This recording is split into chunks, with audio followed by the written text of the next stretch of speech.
one of my favorite people Oh that dear. we never get to work with very often because she's just way too busy. We can't keep up. But she works with Farm and Ranch Safety, and one of the meeting that I got, she got my attention on. She said, "The thing that keeps me up at night is thinking about combine fires." And I thought, oh, we have some things we should talk about. So, and we've never really gotten back around to combine fires. We've always gotten distracted by other projects. So, Angie, I'm going to let you go forth and talk and let me know where you need me. Yeah, absolutely. Thank you so much, and thanks everybody for, well, first off, even inviting me. It's always an honor and a privilege to work with Marcy and the team, and um, we just have so many things in common. We're on the prevention side of things, so working together just makes absolute sense. And so I don't have a PowerPoint or anything. I just kind of thought I'd introduce myself, my background, and kind of talk a little bit about the program itself because I kind of like history a little bit in terms of North Dakota State University and how this position really got started and how important the grassroots effort is, and you all are very very well aware of that. That's how we initiate change in our state. And so um, I have had this position. It'll be, well, I guess it was 4 years this fall, and so it's, I want to, it's relatively new, and I say that because NDSU Extension has not had a farm and ranch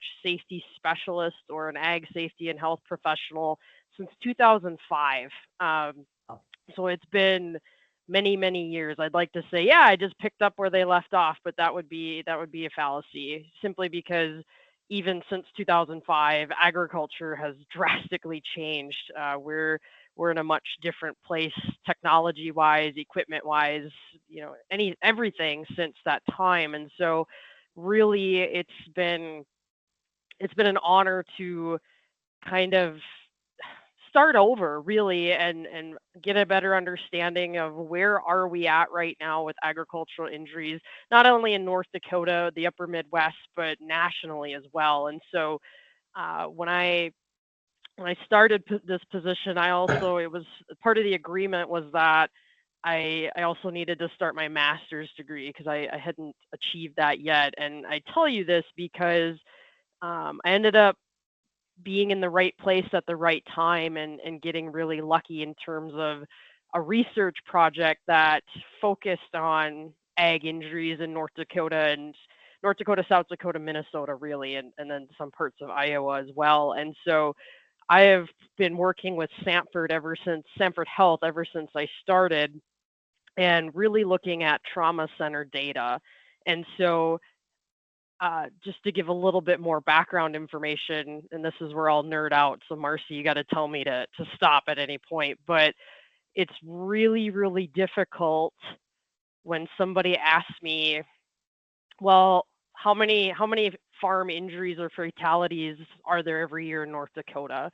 And it's a simple question to ask, but it's got a very, very complex answer. And many of you may know on this call, agriculture, production agriculture is not regulated, right? Which means there really isn't tracking requirements, or it's very. I'll be transparent. It's very loose when it comes to the safety side of things in production agriculture, and there's some reasons for that. I'm not here to say it's good, bad, or other. It just is what it is, and so. Um, Agriculture, if you don't already know this, um, we're exempt from a lot of OSHA, Occupational Safety and Health Administration regulations.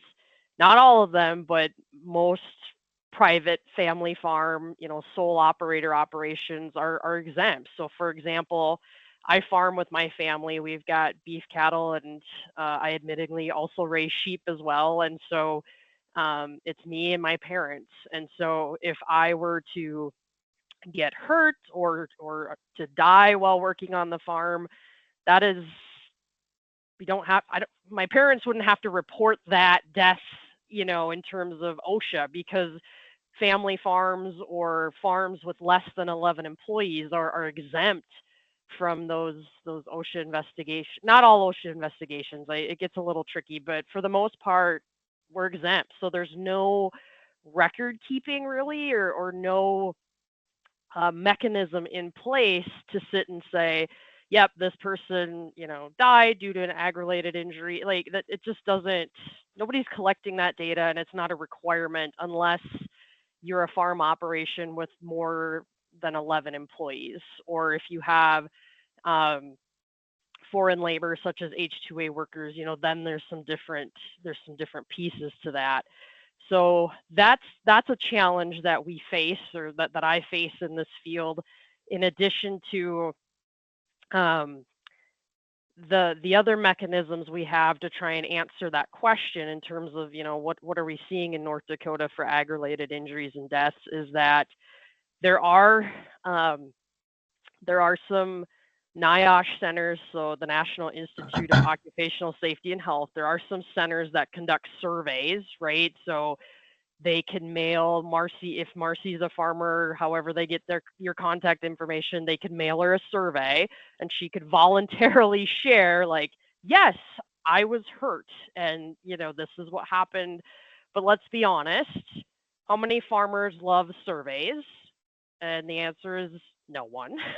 And the other thing too that the research has shown us is, if it's not a traumatic injury, if it's a near miss, or if it's something, what a farmer would say is simple, even some farmers would say losing a finger is not a big deal, right? Because we were given 10, so then I still have 9 left. Anyway, um, my point being is, surveys are one way, but it's not always the best way. It's not always the most reliable data, and people just don't want to do surveys anymore. Farmers are private. And so that's one way that some organizations are trying to get a grasp of it. Um, and then, of course, the other way is the Bureau of Labor Statistics. So all of you right now could hop on Google and type in U.S. Department of Labor, go to the Bureau of Labor Statistics, and they have, a national agriculture, forestry, fishing. Um, they have injury and fatality data.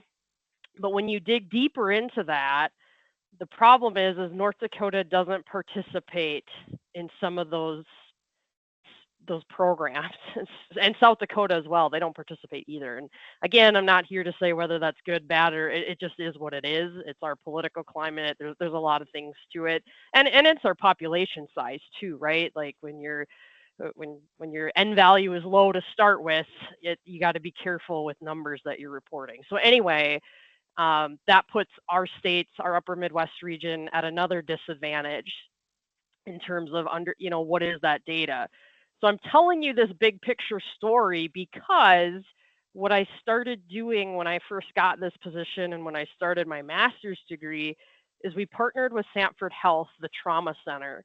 And so many of you may already know this, but the trauma center here in Fargo is the only level 1 trauma center for miles, right? So we're talking, obviously the cities has Omaha, Denver, and I do believe Billings just got online last year. They got officially registered as a trauma center, but nonetheless, um, we are the only one within a big region, and so we took advantage of that by being able to look at 10 years worth of trauma data from that level 1 trauma center and really scour through, okay, what injuries were really related to agriculture. And that was amazing because it finally gave me a sense of direction in terms of what problems do we actually need to tackle. Like I get tired of just saying, well, everybody just slow down, take your time. And yes, those are important things, but it wasn't helping me and my team really get a grasp of what issues are we actually seeing. And one of the things I just realized that I missed was another way that we can kind of keep an eye on injuries that are happening or fatalities is the media. And all of us on this call know that, a lot of us watch the news right at night, and their goal is viewership. So I tell you this because I don't always, there are, so aginjurynews.org, you could Google that right now, create a free account, and you can go in and look. It's a big data clipping service. So anytime someone passes away due to an ag-related injury or gets hurt, and if it makes the news, that team that manages that website, I'm not a techie person, but they have it set up so they get alerts, Google alerts that says, hey, North Dakota Valley News Live reported a death in a grain bin. So they sit and collect all of that across the nation. And I think they do some international too, but for sure across the US, they sit and watch for those different types of news clips and even obituaries, anything, any keywords that they have, it populates those, which is great. Like that is, I really appreciate that. But there's a big limitation with that. And like I was telling you guys, not every injury or fatality always makes the news. And so it's estimated that, at least 30 to 40% of injuries and fatalities in agriculture don't don't make the news, right? And so that there's a big disparity, there's a big gap. And so that led us to, like, let's look at our trauma center data. Let's actually look at injuries that are so severe due to agriculture that are coming through our trauma center. And and full disclosure, right? Not every ag related injury requires trauma level care. So my data is not like this perfect picturesque set of data either, because someone can get their hand slammed in a cattle gate and need to go to their local critical care unit, their clinic, and get some stitches. Obviously, that's not going to be counted in the trauma data. So I just want to, like, there is no one size fits all solution, but because North Dakota was lacking so bad in terms of data to even have a grasp of what's going on, I think this trauma center data has really helped my team elevate where we need to go, who we need to target, and what type of prevention education do we need to work on so we can reduce these injuries. So that data showed us, if you're going to a level 1 trauma center, you're, for lack of better words, you might be on death's doorstep. So these are really, really serious injuries. And what we found, we did multiple different studies looking at that data. And to no surprise to me, tractors were the number one cause of injury that we found. Um, and then I also broke it down. We looked at harvest equipment specifically. So after we looked at tractors, then we looked at combines, grain carts, grain bins, and augers. And, to no surprise, augers were a big, big problem.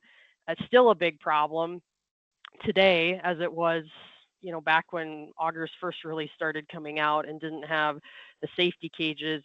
But one of the really cool key findings of that study was, yes, grain bins, they were a big deal, but it wasn't from necessarily people getting engulfed in a grain bin. It was people falling off of the grain bin and falling down, 20, 40, 50 feet onto cement or the hard ground. And so that has really shifted, because everybody assumes grain bin issues are only engulfment and entrapments. And I understand why, because that's what we see in the news. That's the tragic cases that we see that make the 10 o'clock news, the 5 o'clock news. We don't see the cases where someone falls and survives, someone falls from a grain bin and survives.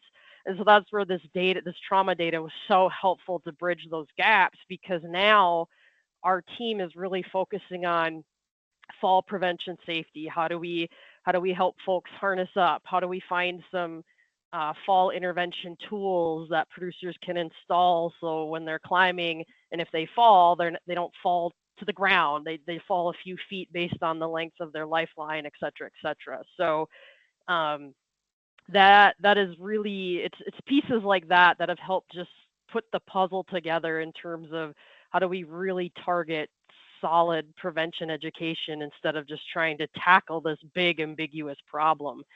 um, And as Marcy talked about, one of the things I would love to do, I don't know how I would do it, but it would be amazing to also look at.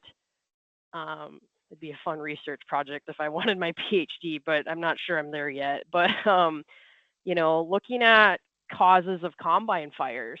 My advisor for my master's degree, his PhD was combine fire data, and that was he said that data is so old, but nobody else has redone it again, so that's what everybody's using. And so is it still the engine compartment that's causing, and so it would be, I would like to do something like that again, whether that's, do we work with insurance to what are those claims. And I've worked with, oh gosh, I can't think of their name off the top of my head, but anytime a dispatch of a combine fire, if that data has been collected, trying to get a number, right? Trying to even just know how many have happened have been huge. So I guess what I'm trying to tell everybody is I'm hungry for data to tell us what the problem is. And that's really important since this position was funded through the legislature, right? So that's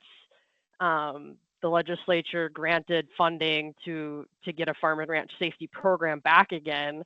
And as we all in this room know, data drives decisions. And so if we know the problems and can better understand them, it just makes it a better sell for us to keep working towards prevention education, because that can be tough. That's one of the challenges that I have is I wish I could say, by hiring me or by having this position, we've prevented X deaths or X injuries. And unfortunately, it just doesn't, prevention science doesn't work that way. Same with all of you in the fire industry, right? Like if we could say, Doug prevented 20 fires, that would be huge, but we'll never know. We'll never know with some of those prevention um, tactics we use unless someone comes up and tells us, like, hey, because you told me to do XYZ, we prevented something really bad from happening. So anyway, I digress on that topic, but just overall kind of wanted to give you some background on that, the research side of things, and where we're at as a state. And we have some big challenges ahead of us. um, this H2A worker, it's a big deal, folks. And so we struggle in the labor market to hire hired hands, basically. And so a lot of our producers are going to that H2A labor workforce, where typically a lot of those workers are coming from South Africa, and they are darn hard workers. But some of the challenges we face is that um, our farmers, a lot of our farmers, our producers have never been a manager or have never been a boss before. And so now, not only you're going to hire someone from a foreign country that already, typically there is some language barrier. Yes, a majority of the South Africans that do come speak English, but let's be honest, there's still a language barrier. We use a lot of jargon.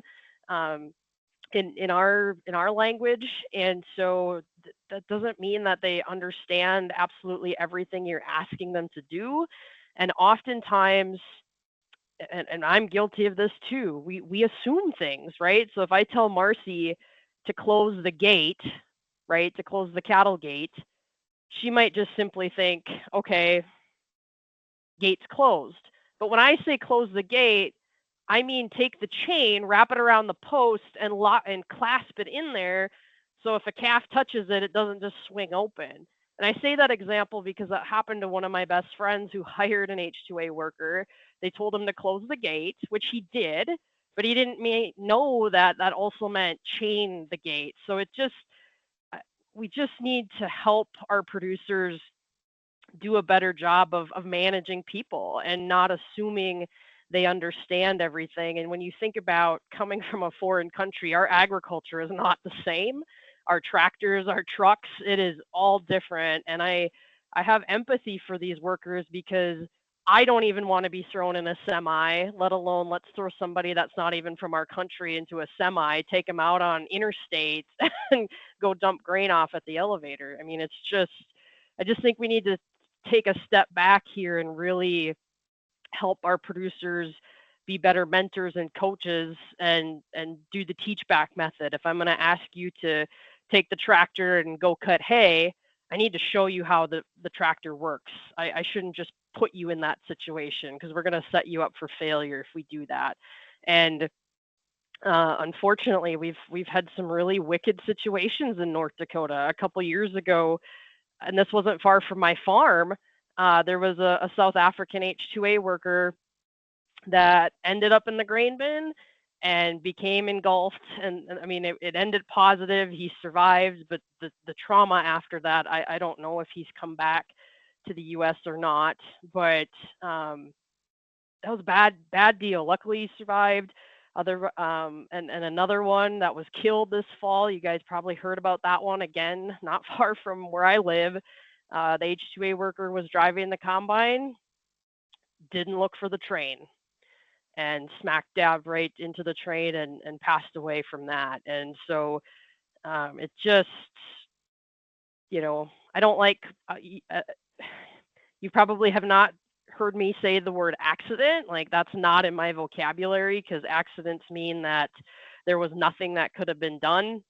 And in a lot of these cases, there's definitely opportunities for some prevention to that things, and freak things do happen. Don't get me wrong, like equipment malfunctions for weird reasons, whatever, but very much so, like these incidences in a lot of cases are preventable. And so we need to keep using that right language and that mindset to help folks take the time to slow down a little bit and think through things. So um, that's a bit of the research and kind of some of my work and philosophies. I really do, moving forward, I do want to do some more H2A or just general farm worker type training to help not only help those workers be safe, but also help their managers, their bosses, whatever employers, whatever you want to call them, get them trained up too on what you need to think about when you're managing people. Um, some of the programs that I do, or I should say my team does, we do probably our most popular program is Farm Safety Camp. We Not a lot of people know this, but if you are going to hire a 14 or a 15-year-old to work on a farm that's not familial, right? So, you not working for your uncle, we're talking, I'm going to go work for someone that is not related to me. You actually have to go through a US Department of Labor uh, safety training. And so, this was initiated way back in the 60s, and it hasn't really been looked at or modified since then, but nonetheless, um, extension systems across the United States, so this isn't just an NDSU extension program, but across the US, extension and or agricultural education teachers are permitted to teach this tractor and machinery certification course to those teenagers. And so at NDSU, it's kind of a long story, but a lot of our county agents used to offer that program, and maybe some of you actually went through one yourself as a teen. But the demographics of our extension agents have really shifted, and I'm not saying that's a good or bad thing. It just is what it is.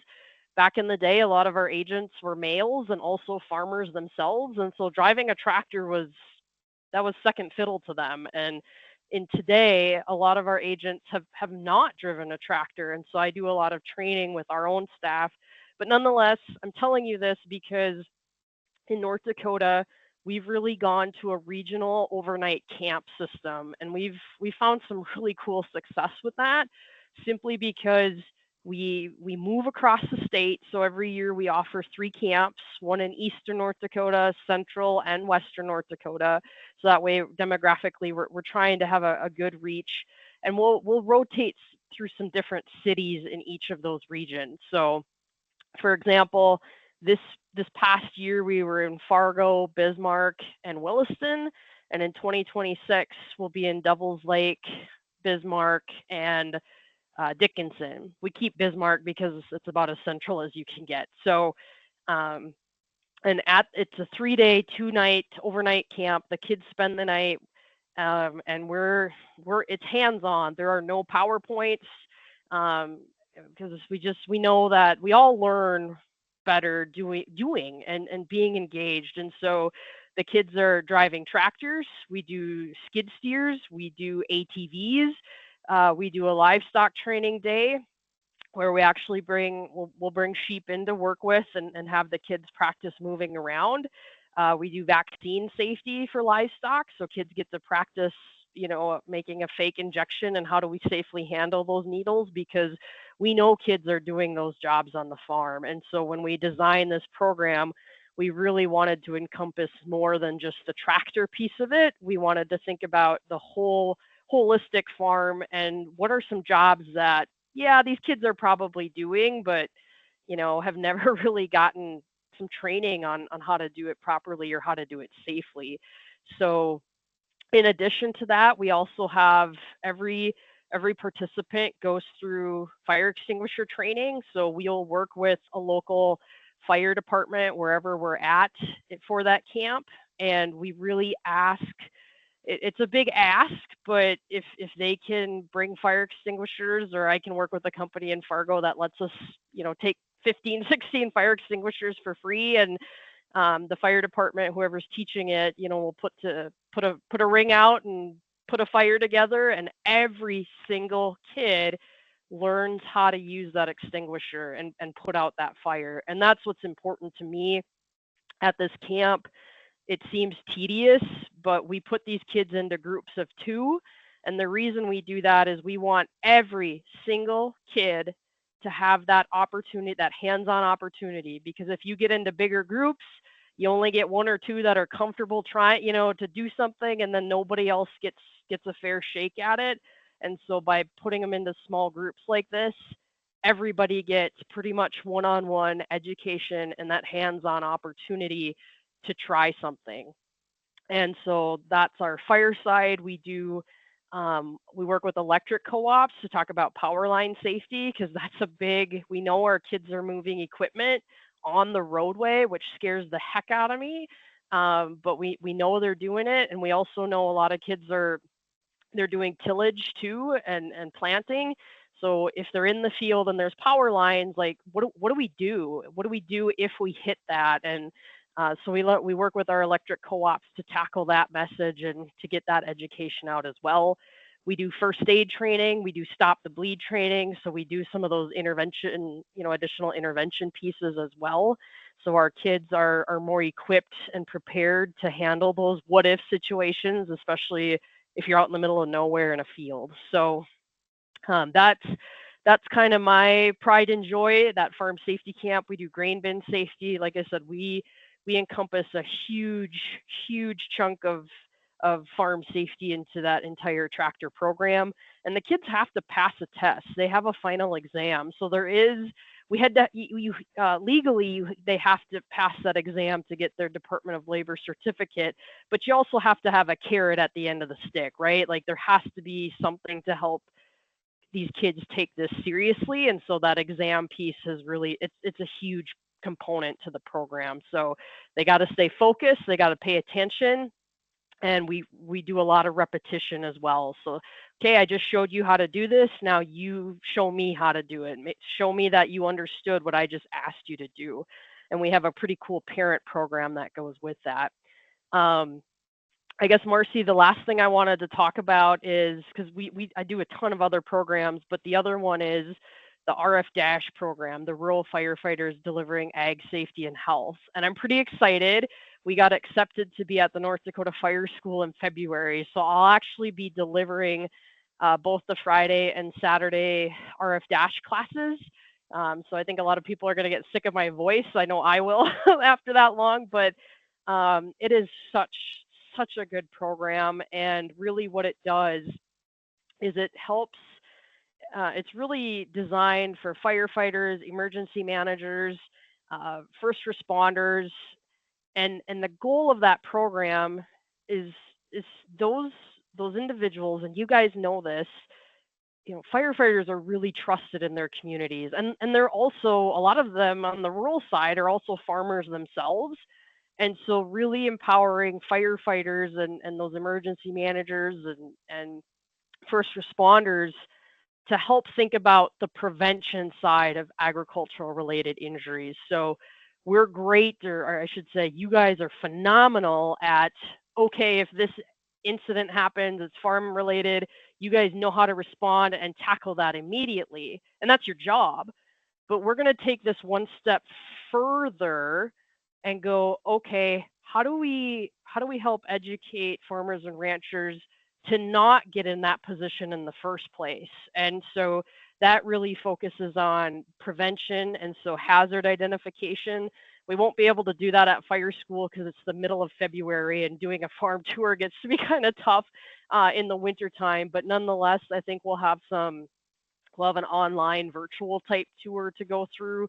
But it's a really good curriculum. I believe in it. I've seen it in action. We've had some firefighters go through it in July and a couple weeks ago out in Killdeer, and just got some really positive feedback in terms of it's helping shift firefighters' mindsets, uh, just thinking differently. And how do we help farmers think differently, in, instead of walking by that cord every day, let's pick it up and roll it up so I don't trip over it. It's just simple things. It doesn't have to be complex big changes. And so I'm excited to be at fire school, and probably you'll see some of you at that. Talk to me. We want to keep that program going and alive in North Dakota. So with that, Marcy, like, I don't know how long you wanted me to talk. It's already been 30 minutes. So if I went too far, please tell me to just stop. So No, not at all. I think I'm really glad you got to the RF dash because I think uh, that's such a cool new thing. But all of the programs, and I was wondering about the camps though. What kind of enrollment do you get? great question. Yeah, so we cap it at 16 kids per camp. And so you Okay. might be thinking, geez, that's low. We do that No. on purpose Yeah. because um, that's about you need a lot of eyes, you need a lot of bodies, you need a lot of people, adults, to be watching and coaching. And the driving, of course, is one on one. And so if you get too big a groups, it just gets to be, it's tough.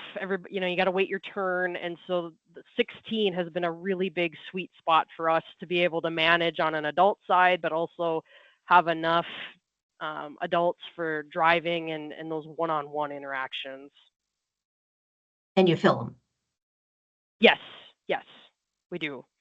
For Very whatever cool. reason, East Camp always has a waiting list. I don't know why. But I never thought in my wildest dreams, if you were to say, farm safety camp fills and you have a wait list, I'd have said you're crazy. Who wants to come to a safety camp? But I think we've set the bar high in terms of you can have fun, but also learn how to be safe on the farm. How many years have you been doing it? Oh, we implemented it, the model, in about 2022. So Okay. So getting it refined. every year we tweak something. We learn a better way to do something. I'm guessing that most of the people on the call have noticed that you use a lot of the same language that we do. The prevention and what we're trying to accomplish. And it's all data driven, which is, I think, is really exciting because we don't have a lot of, it's scary that there's the gaps that there are in the data and that we're finding. I think you got a question in the chat here. Here we go. Doug's asking if you have any specific website pages or social online information. Oh, great question. Yeah, to be honest with you, the easiest is just go to Google, type in NDSU extension farm safety, because otherwise the URL is so darn long. Like, so it's just easy to Google. I'll be totally frank with you, Doug. I am not a social media guru, so I don't have, our farm safety does not have its own Facebook or anything like that, but we do post on the NDSU extension general Facebook. our AgCom team works with me pretty closely if there's events and stuff I want to post and different things like that. Great question. What or how can we in the fire service assist you in your mission? Oh gosh. No, I say that because that's an honor of a question to be asked. I everything that you all do is so critical, and I work hand in hand with our North Dakota Fire Service and firefighters. I mean, a lot. I'm here today because of a firefighter who really advocated for this position coming back to NDSU. So I have so much appreciation. Uh, That's a great question. I'm open to ideas. I really do want to tackle the combine fire thing, but I don't know where to start. And so I would love to always open to have discussions on how do we. I would just love to know data to start off. How are these starting? Or is it engine compartment? Like just so then we can do some education on that. Because right now I feel like I'm just kind of flying blind using my advisor's data that is so old out of Well, Wisconsin. when you said that, I jotted it down because the fire marshal's office is housed in the insurance department now. And Oh, we know a guy or two. that would be awesome. That would So be I'm awesome. wondering if maybe we could, we'll have that conversation with the property casualty guy. We'll talk to him. We talk to him every Monday. Oh, So cool.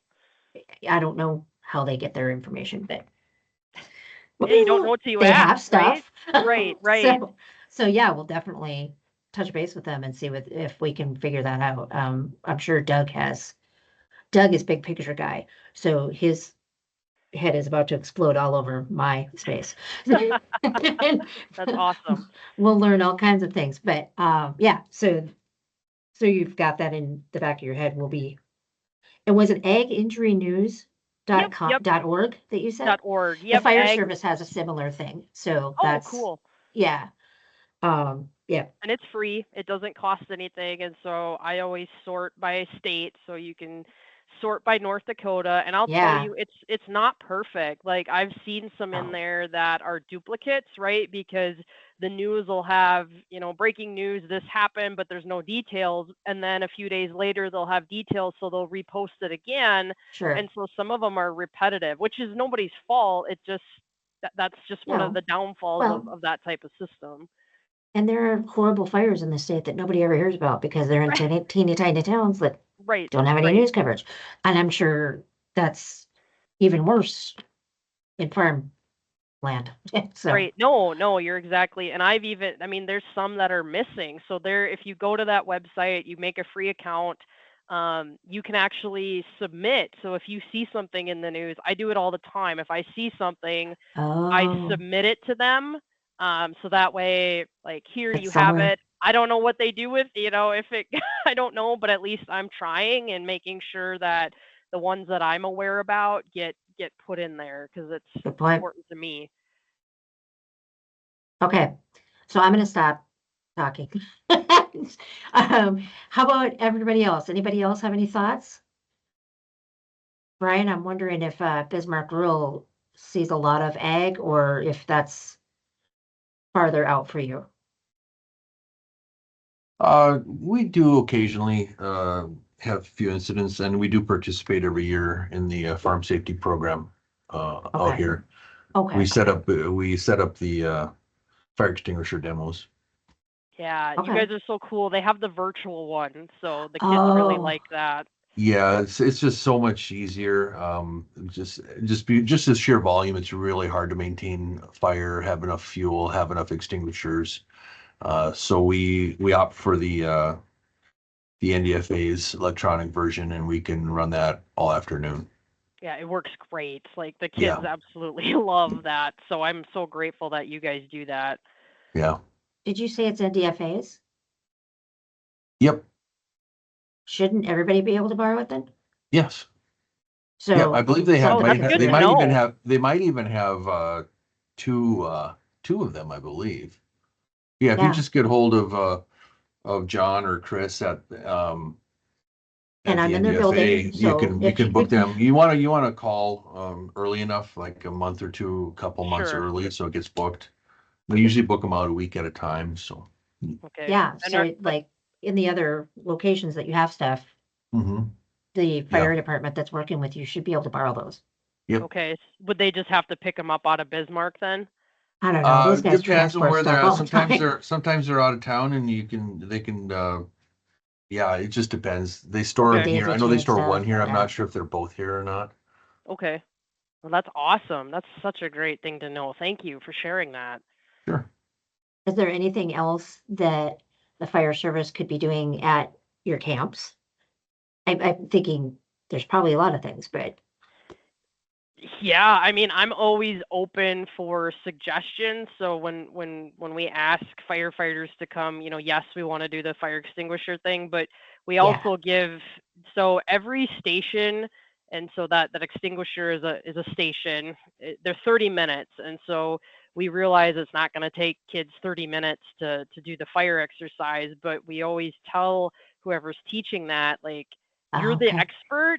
Please fill in this time with whatever you want those kids to know and walk away with. So we're always flexible. If there's something, So they're if there's, bringing stuff. Okay, yeah, if there's great. something else that we should be addressing, like, I'm always open for feedback. I mean, if we can make this better, that's my goal. So if there's something you guys think, that Oh, I'm sure Brian and his crew are, yeah, they've, if they had a concern or a thought, they would definitely help with it. Doug is also asking, who does your safety videos on your website? That's a Because good question. So I'm guessing, are you looking at some of the old Farmers Union ones? there's one here that So says is that what you're looking at, Doug? Yeah, it looked like it was Nowatzki. It was on the oh, like sign John, off or the yeah, credit. I don't know. yeah, he's retired. So a lot of the video stuff. So Rick Schmidt's a county extension agent. He did some travel or roadway safety stuff. John Nowatzki on the anhydrous side. He's retired. So we have somebody different for that. But the education doesn't really change, even though the person left. But that's something I need to work on. We haven't with just me. I need to clone 10 of me so I could have someone just doing videos. But yeah, I know there's some room for improvement on some of that stuff. Oh, Oh no, I was gonna say they look great, and we the reason I was asking is I'm like we want to try to do some sort of training or safety videos for our website, so that's why I was asking. Oh, well, good. I was ready for some I was, criticism because I I deserve was, it. I was The hoping you'd videos. say that you did them and you could do a bunch more for us pro bono, and that's the Well, answer I was hoping for. I'm always let's do it, right? Like if there's something, if someone can help me, the video part is easy here at campus. Like I can't remember what their cost is, but I think I could make it work as long as I just had some folks to help. So it's not just, it doesn't need to just be me. Like I'd love to do a video with Doug. We could do it with you or whatever, whoever. Like it doesn't matter. you guys have already worked together. Yes, yes, we In have. case everybody on the call doesn't know, Angie and Doug were on the news and did like a half-hour segment. It was. So, I was shocked. I've never, I've done TV. I don't like doing TV. And usually when you do TV, you go out there, you do all this talking, and they play like 5 seconds. But this guy, like, we were a whole segment. I was blown away. Blown away. yeah, it was a great amplifier, I guess. So I guess I thought that was cool. the other thing, just thinking out loud and brainstorming with all of you, anything we could do on, grain bin safety, because obviously that's a huge rescue piece that a lot of our fire districts have some training or have some equipment in. And so it's a huge problem in North Dakota. It's not going away. You look at our state is one of the top states that stores their grain because we just unfortunately don't have great market access like our southern states do, and so we just store an Oh, astronomical amount of grain. And we just this problem isn't going to go away. And so anything we could do together to keep tackling that, I think would be awesome. What are your thoughts on grain elevator fires? The Trail County, the poor county, we could see, I don't live far from Mayville, so we could see the glow of that fire that night. It's tough. A lot of these elevator systems are wood and they're old. And so just over time, yeah, it's not my expertise. I'll fully disclose that. I use a lot of your guys' resource. You have that checklist from your guys' office. I share that a lot because I'm not the fire person when it comes to grain elevators, but I have enough of an ag background to at least talk about it. Yeah. They scare me. Anybody else? Any thoughts, questions, concerns? Ian, Bismarck have anything that they want to talk about? You get into the rural stuff? Nothing really to add on our end. Thank you. Okay, yeah. Anybody else? People didn't seem to jump off, so that was positive. Yeah, no, it's very, no, and yeah. I should have warned you that our group is tendency to be pretty quiet. That's okay. And okay. so then I talk out of nervousness and Yep. that's where we wind up. Okay, well, if nobody has anything else, I really, really, really appreciate you taking the time, Angie. I know you don't have it. And so to dedicate an hour to us is much appreciated. And I sincerely look forward to working with you some more. Yeah, it's always an honor to work with you guys. I have a lot of respect and I'm always open. I'm a big idea person, and even if it sounds wild, let's talk about it and see what we can make happen. So We've don't done ever that. hesitate to reach out. So yes, excellent. Maybe they Go already ahead. have it, but Marcy, can you share Angie's contact information for everybody Oh, yes. in the group, Yes. just in case they want to reach out or have something to contact her with? Yeah, I will do that. Are you okay with that, Angie? Absolutely. Yes, yes, yes. Just give them all the call. Yes, I will do that, and along with a link for the recording, if anybody needs to go back, and for the people that I plan to send it to. Sound good? Thanks a lot, Okay. Angie. Yeah, Thank thank you you. guys. All right. Have a great And everybody holiday. else? Yes, thank you. Bye-bye. Okay, if you're still here, do you need anything else you want to talk about quick? I was thinking there was something I was going to tell you guys. Was it?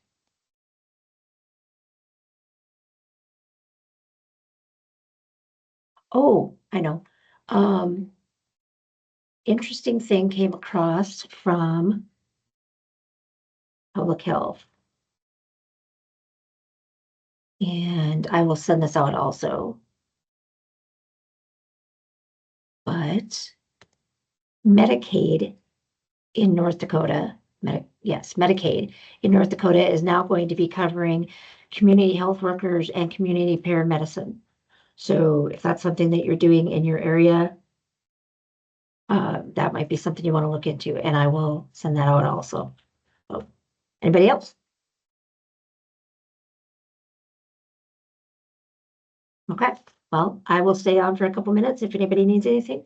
Otherwise, I'll let you guys have the rest of your last 10 minutes back. Thanks for coming. Thanks, Marcy. Thank Thanks. you.